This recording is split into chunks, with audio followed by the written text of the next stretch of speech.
2011년 7월 11일 뉴욕 브루클린에 사는 8살의 레이비 클레츠키는 1일 캠프를 마치고 집으로 돌아오는 길이었습니다. 평소에는 버스를 타고 집으로 귀가했지만 그날은 레이비가 부모님께 전화해 걸어갈 수 있게 해달라 요청한 날이었습니다. 혼자 집으로 걸어가는 것은 처음이었기에 레이비의 어머니는 미리 마중을 나가 기다렸습니다. 하지만 시간이 지나도 레이비는 나타나지 않았습니다. 오후 6시 14분에 실종 신고를 했고 혹시나 하는 마음에 친구나 친척의 집에 전화를 걸어봤지만 레이비를 봤다는 사람은 없었습니다. 경찰은 실종 후 24시간이 지나야 발동하는 레벨 1 수색을 선언했고 경찰견, 기마경찰, 헬리콥터를 비롯해 5,000명의 자원봉사자까지 동원했지만 레이비의 흔적은 발견되지 않습니다.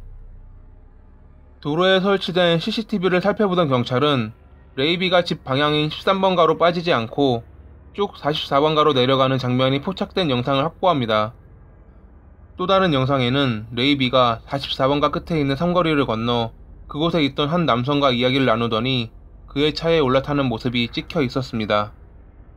그 남성은 앞 건물에 있던 치과를 이용한 것으로 드러났고 조사 결과 남성의 이름이 레비 아론이라는 것이 밝혀집니다.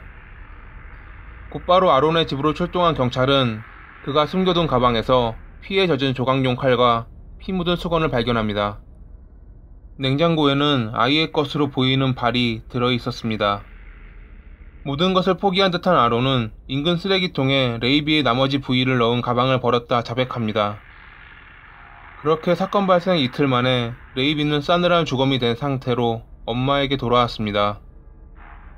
아론은 신문 과정에서 레이비가 자신에게 길을 물어보며 차를 태워달라 부탁했고 볼일을 본 뒤 데려다 주려 했지만 시간이 너무 늦어 다음날 데려다 주려 했다 합니다.